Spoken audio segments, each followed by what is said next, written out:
اور آئیے میں آپ کو بتاتا ہوں کہ نبی پاک صلی اللہ تعالیٰ علیہ وسلم رمضان کیسے گزارتے تھے. ایک مسلمان کے لیے اس سے بہترین رول ماڈل کیا ہوگا کہ رمضان میرے آقا کیسے گزارتے. تو مختلف احادیث کا جو سمری ہے وہ یہ ہے کہ نبی پاک علیہ الصلوۃ والسلام عبادت میں کمر بستہ ہو جاتے, بستر پر کم تشریف لاتے. بی بی عائشہ فرماتی ہیں کہ نبی پاک کے چہرے کا رنگ بدل جاتا تھا, متغیر ہو جاتا. کیوں؟ کہ نبی پاک پر خوف خدا طاری ہوتا. آپ گر گڑاتے, آپ رات بھر التجائیں کرتے. میرے آقا رو رو کر دعاؤں میں رمضان گزارے, چہرے کا رنگ بدل جائے. اور یہاں کچھ لوگ تو وہ ہیں کہ جن کا وزن ہی بڑھ جاتا ہے رمضان میں. اتنا کھانا کھانا ہے, سحری میں زیادہ کھانا ہے کہ سارا دن بھوکا رہنا ہے, افطار میں اس لیے زیادہ کھانا ہے کہ پورا دن بھوکا رہے تھے, پھر رات کو 2-3 بار مزید کھانا ہے کیونکہ کل روزہ رکھنا ہے. تو رمضان فوڈ فیسٹیول نہیں ہے, رمضان عبادت کے لیے آیا ہے. لوگ تیاری کر رہے ہوں گے ابھی بھی رمضان کی, وہ کیا کر رہے ہوں گے کہ افطار میں کیا پکانا ہے, سحری میں کیا پکانا ہے, کون سا آئٹم شارٹ ہے. نہیں میرے بیچ اسلامی بات, یہ جو بھوک کا احساس ہے نا روزے میں, اس کی حکمت علماء نے بیان کی ہے کہ بھوک غربت کا احساس دلاتی ہے, فقیری کا احساس دلاتی ہے, بندے کا غرور تکبر بیٹھ جاتا ہے. کتنے نقاہت میں آ جاتے ہیں ہم, ہمت ہی نہیں ہوتی کوئی کام کرنے کی. تو یہ احساس دلاتی ہے کہ تیری اوقات کیا ہے, غریب کیسے زندگی گزارتا ہے, فقیر کیسے زندگی گزارتا ہے. لیکن کچھ لوگ وہ ہیں جن کو بھوک نہیں لگتی کیونکہ وہ اتنا کھا لیتے ہیں یا پھر سوتے ہی رہتے ہیں. روزے کی حکمت یہ نہیں ہے. نبی پاک آنسو بہاتے تھے, آقا کا چہرے کا رنگ بدل جاتا. اور پھر بتایا کہ رمضان میں جب جبریل امین نبی پاک علیہ الصلوۃ والسلام کے پاس آتے تو آقا علیہ الصلوۃ والسلام ان کے ساتھ قرآن پاک کا دور فرماتے. اور پھر ایک اور نبی پاک کا خوبصورت انداز کہ پیارے آقا ویسے تو سب سے بڑھ کر سخی ہیں, مگر جب رمضان آتا تو نبی پاک کا دریائے سخاوت ایسے بہتا تھا جیسے تیز آندھی, بلکہ اس سے بھی زیادہ. اللہ اللہ. یہ 3-4 چیزیں آپ نے میں نے پکڑ لینی ہیں. آقا علیہ الصلوۃ والسلام کے پیچھے پیچھے جانا ہے نا جنت میں, ہم نے بھی یہ کام کرنا ہے.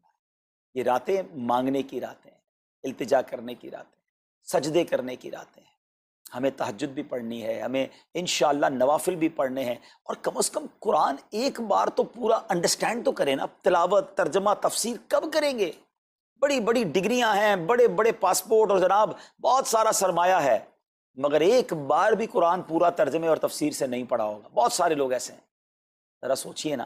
اچھا یہ مہینہ نزول قرآن کا مہینہ ہے, رمضان, اور قرآن کو جو خاص نسبت حاصل ہے نا, تو اس مہینے میں قرآن کو پکڑ لیں.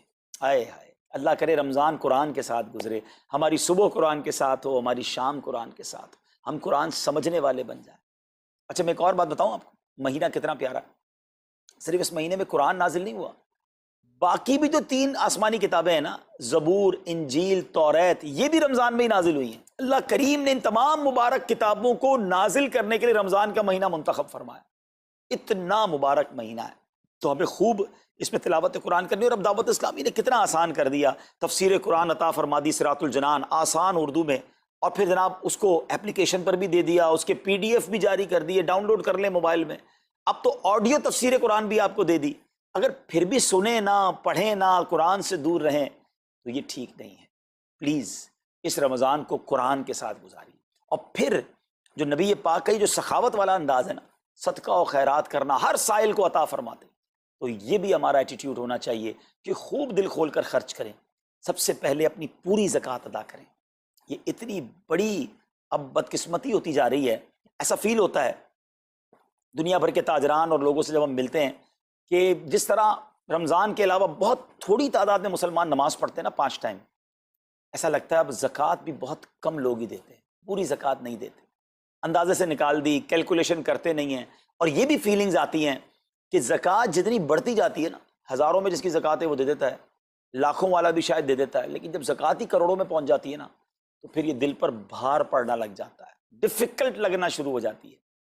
بندہ یہ کیوں نہیں سوچتا کہ اگر اللہ پاک نے مجھ پر لاکھوں میں زکوٰۃ ہے, تو اللہ نے کروڑوں دیے ہیں تو لاکھوں میں زکوٰۃ ہے نا. اگر کروڑوں میں زکوٰۃ ہے تو اربوں ہیں تو کروڑوں میں زکوٰۃ ہے نا. زکوٰۃ کتنی ہے؟ ضروریات زندگی کی تمام چیزوں سے فارغ ہونے کے بعد جو مال تجارت, سونا چاندی, کیش یا پرائز بانڈ, یہ جو اس کی تفصیلات ہیں, اس پر 2.5% ہے. میں ایک اور لاجک سے آپ کو بات سمجھاؤں, اگر اس لاجک سے سمجھیں تو زکوٰۃ تو 1-1.5% بنتی ہے. وہ کیسے؟ ہم سب کے گھر نکل گئے, اس پہ زکوٰۃ نہیں ہے. ہماری گاڑیاں نکل گئیں, اس پہ زکوٰۃ نہیں ہے. جن کی فیکٹریاں ہیں وہ فیکٹریاں بھی مائنس کر دی گئیں, جن کی دکانیں ہیں وہ دکانیں بھی مائنس ہو گئیں. اچھا جناب, اس کے علاوہ اگر کرائے پہ کچھ پراپرٹی دی ہوئی ہے اس پر زکوٰۃ نہیں ہے. اگر ان سب پر زکوٰۃ ہوتی، یعنی جو کچھ میرے پاس ہے ان سب پر ہوتی تو کتنی زیادہ ہو جاتی، اور اتنی ساری چیزیں نکل گئیں تو پھر تو اگر ٹوٹل پر لگائیں تو یہ 1.5% ہی بنتا ہے. تو اب جب سب کچھ نکالنے کے بعد تھوڑے سے مال پر 2.5% ہے اور بھی سال میں ایک بار ہے، تو اس کو بھاری نہ سمجھیں. یہ بربادی ہے جو زکوٰۃ نہیں دیتے. یاد رکھیے گا حدیث پاک کا مضمون ہے کہ یہ مال کا میل ہے، جس مال سے مل جائے اس مال کو بھی برباد کر دیتا ہے. بربادیاں آتی ہیں، بے سکونیاں آتی ہیں، بیماریاں آتی ہیں، اور آگے جو دے دیتا ہے سبحان اللہ، اس کے بارے میں حدیث پاک میں آتا ہے کہ اپنی زکوٰۃ دے کر اپنے مالوں کو مضبوط قلعوں میں قید کر لو، اپنے مال کو سیکیور کریں. لوگ کہتے ہیں انشورنس ہونی چاہیے، آگ نہ لگ جائے، چوری نہ ہو جائے، ڈوب نہ جائے. اللہ کے حبیب علیہ الصلوۃ والسلام فرماتے ہیں، جس کا مضمون ہے کہ جب بندہ اللہ کی راہ میں خرچ کرتا ہے نا تو وہ صدقہ بندے کے ہاتھ سے نکل کر اللہ کے دستے قدرت میں چلا جاتا ہے، اور اللہ کریم تمہارے صدقوں کو پالتا ہے جس طرح تم اپنے جانور کے بچوں کو پالتے ہو. بچہ ہوتا ہے نا جانور کا، بڑا ہو جاتا ہے. فرمایا بندہ کھجور کا صدقہ دے گا اللہ پہاڑ جتنا عطا فرمائے گا، اس دن بھی ملے گا اور ملٹیپلائی ہو کر ملے گا. اچھا جو ادھر خرچ کیا ادھر کیا ملے گا؟ ادھر بھی نبی پاک علیہ الصلوۃ والسلام فرماتے ہیں، جس کا مضمون ہے میں قسم کھا کر کہتا ہوں، یعنی نبی پاک تو جو فرمائے حق ہے. اس حدیث میں تو آقا علیہ الصلوۃ والسلام قسم اٹھا رہے ہیں کہ میں قسم کھا کر کہتا ہوں کہ اللہ کی راہ میں خرچ کرنے سے مال کم نہیں ہوتا.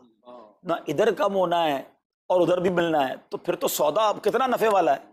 اور یہ آپ چیک کر لیں پوری دنیا میں جہاں مجھے سنا جا رہا ہے کہ جو لوگ پوری زکوٰۃ دیتے ہیں نا ان کا مال ملٹیپلائی ہوتا ہے، اگلے سال زیادہ زکوٰۃ دے رہے ہوتے ہیں. زیادہ زکوٰۃ کیسے ہو گئی؟ کیونکہ مال بھی بڑھ گیا.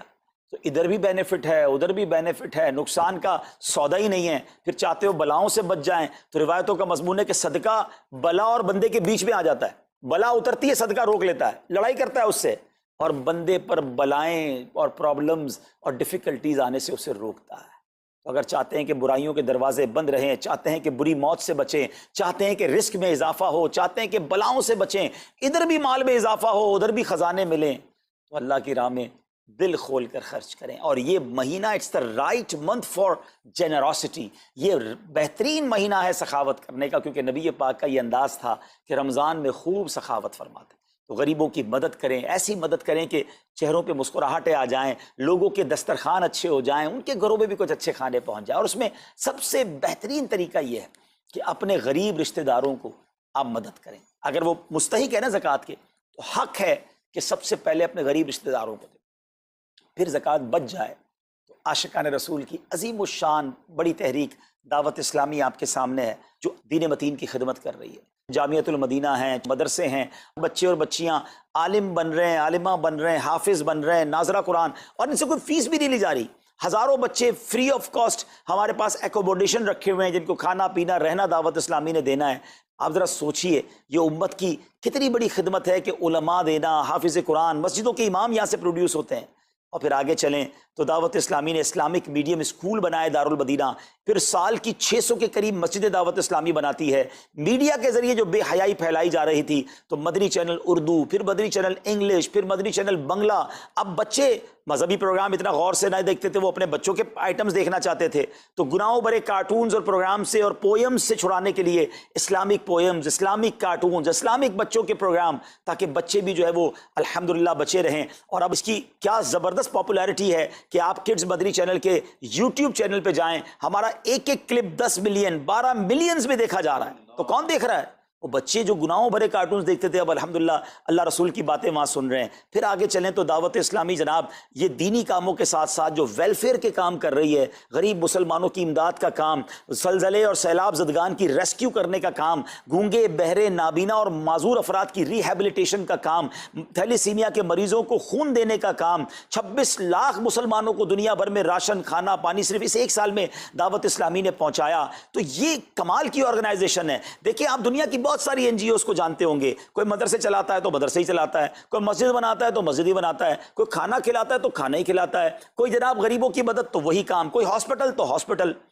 دعوت اسلامی ان ون امبریلا اتنے ساری ڈائیورسٹی کے ساتھ جو دین کی خدمت کر رہی ہے، دنیا میں اس کی مثال نہیں ملتی ہے. لاکھوں لوگوں کو دین بھی سکھایا جا رہا ہے، غیر مسلموں کو مسلمان بھی بنایا جا رہا ہے، بے عملوں کو باعمل بنایا جا رہا ہے، بے پردہ خواتین کو با پردہ بنایا جا رہا ہے، بے نمازیوں کو نمازی بنایا جا رہا ہے، ماں باپ کے نافرمان فرما بردار ہو رہے ہیں، شراب اور نشے کے عادی چھوڑ کر نمازی بن رہے ہیں، تو جہاں مریض ہیں ان کو خون بھی دیا جا رہا ہے، گھر میں بیٹھ کر میڈیا کے ذریعے اور سوشل میڈیا کے ذریعے لوگوں تک دین پہنچایا جا رہا ہے۔ تو یہ کمال کی ڈائیورسٹی ہے۔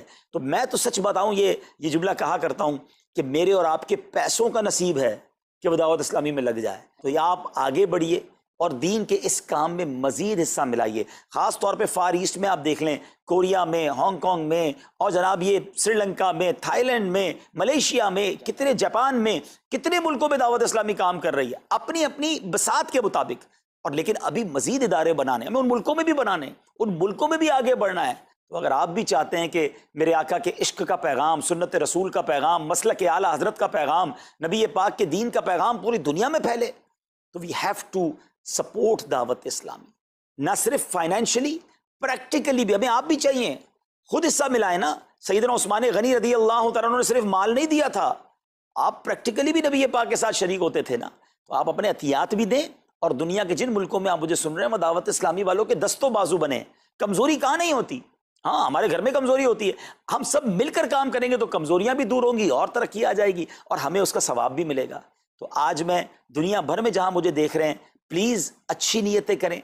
اچھا ایک بات اور سن لیں، ہم بعض اوقات کیا سوچتے ہیں کہ ہمارے ملک کا خرچہ مثال کے طور پہ $20,000 ہے، وہ ہم لوگوں نے کر لیا، اب اور چندے کی کیا ضرورت ہے؟ دعوت اسلامی کسی ایک ملک کی نہیں ہے، انٹرنیشنل دعوت اسلامی کے لیے سوچیں۔ دنیا میں جہاں بھی دین کا کام ہو رہا ہے وہ میرا ہے، یہ میں اپنے ملک اور اپنی سٹی کے بارے میں سوچوں گا تو شاید میں بڑا کام نہ کر سکوں۔ آپ کو تو موقع مل رہا ہے انٹرنیشنلی مدنی کاموں میں اپنا حصہ ملائیں، تو دعوت اسلامی کو دل کھول کر سپورٹ کریں۔ ہم انشاءاللہ جتنے عطیات بڑھیں گے انشاءاللہ مزید مدنی کام بڑھانے کا ارادہ رکھتے ہیں۔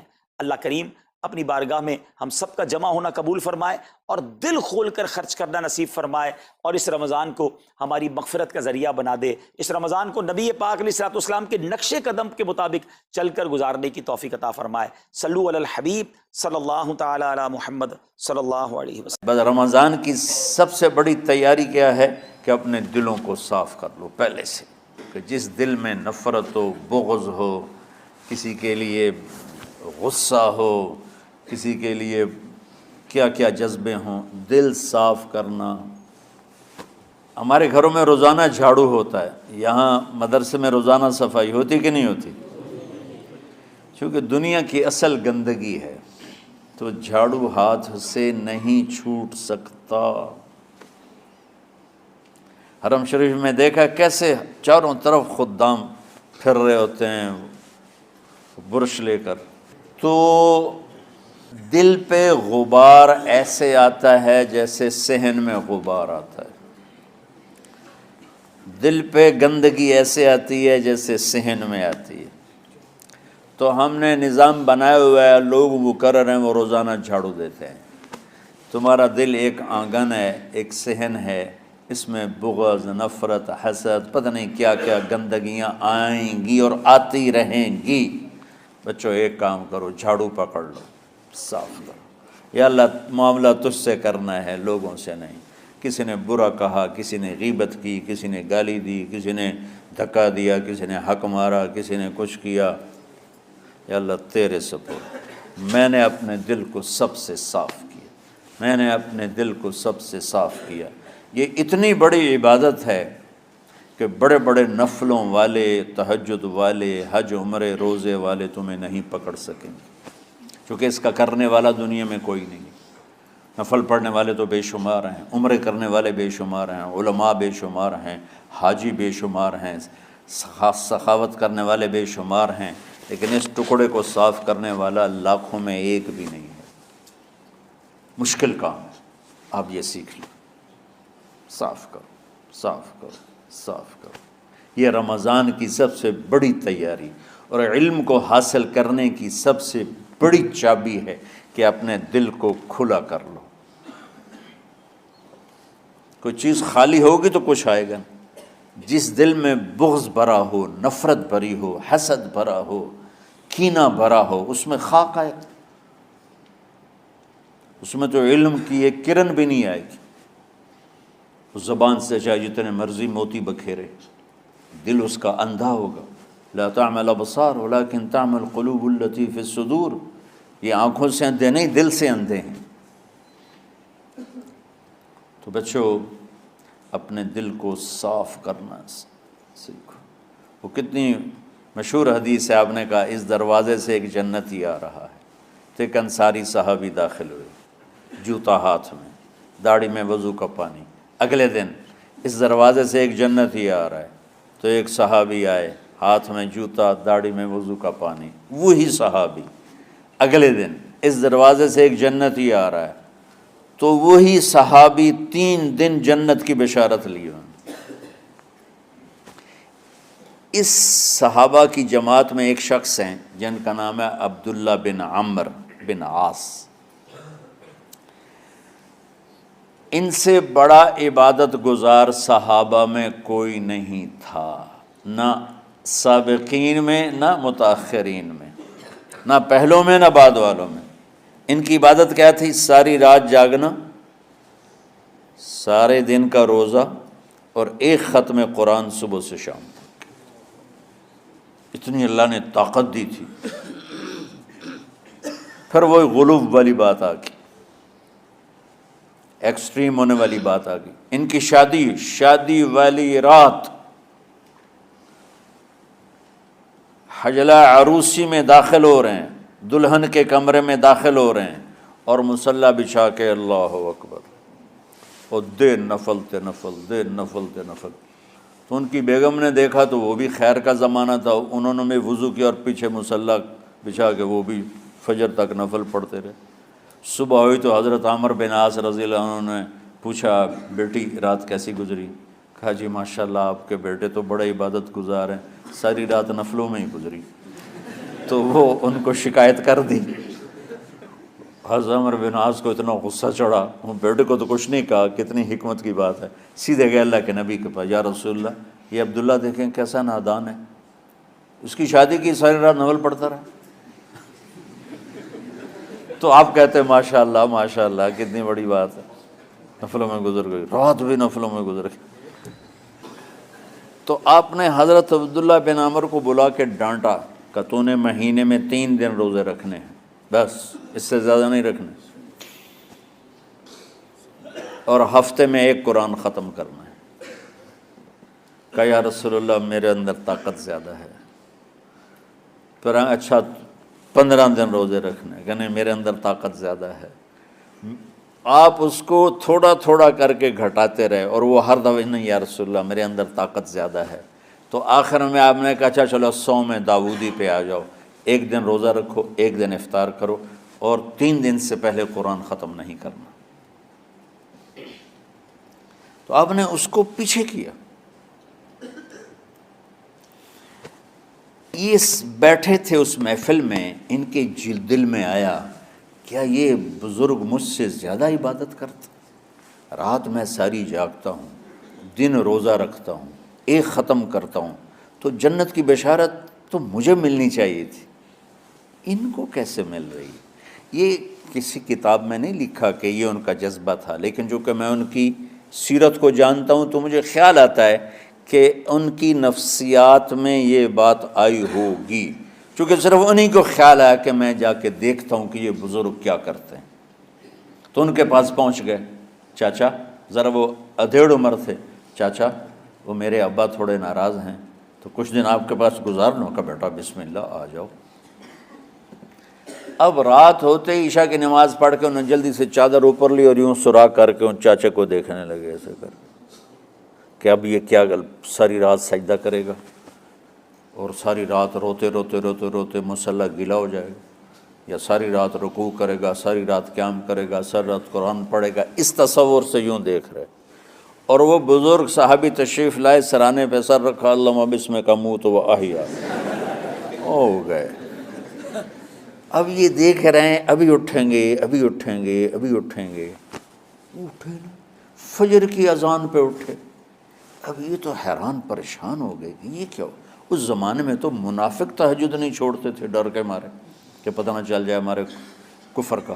تو یہ چاچا جنت بھی لے گیا تو ستا بھی پیا کہ چلو کل دیکھوں گا. اگلی رات پھر چادر سر پہ کر کے اور یوں سوراخ کر کے لیٹے ہوئے اور دیکھ رہے. چاچا پھر تشریف لائے اور سرانے پہ سر رکھا، اللہم بسمک اموت و احیا، ہو گئے. فجر کی اذان پہ اٹھے. یہ اور پریشان ہو گئے کہ میرا نبی کا فرمان تو سچا ہے، اس میں تو شک بھی کفر ہے، لیکن عمل کیا ہے جس پر اس کو جنت کی بشارت ملی؟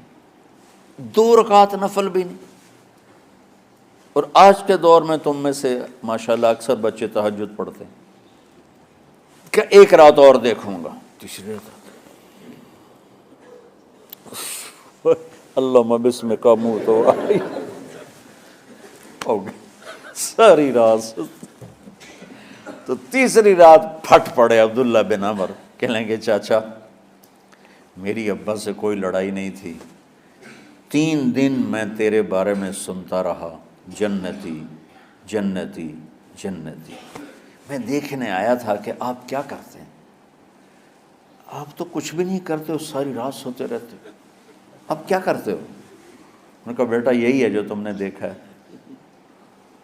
اب ان کو سمجھ میں نہیں آ رہا کہ یہ جوڑ کیسے بٹھاؤں، ادھر جنت کی بشارت، ادھر ساری رات خراٹے. اب یہ اس میں جوڑ کیسے بٹھاؤں، کیونکہ نبی کی بات تو غلط ہو نہیں سکتی. تو اب وہ نا ایسے نا بڑے بے دل سے ہو کر واپس مڑے، پتہ نہیں کی چکر ہوئے گی کوئی گل. جب وہ دروازے تک پہنچے تو کہنے لگے بیٹا ادھر آنا. واپس آ گئے. کہا میں تمہیں اصل راز کی بات بتاتا ہوں. کہا کیا ہے کیا ہے؟ تو یہاں ہاتھ رکھا، کہا یہ جو دل ہے نا اس میں کسی انسان کی نفرت نہیں.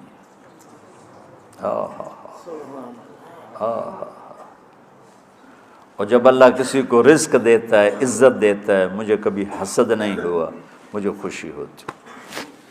تو عبداللہ بن عمر نے کہنا تھا ہاں یہ بات ہے، نہیں، انہوں نے کہا ہاذا ہوا، اچھل کے کہنے لگے ہاذا ہوا، ہاں ہاں ہاں ہاں یہی ہے یہی ہے یہی ہے.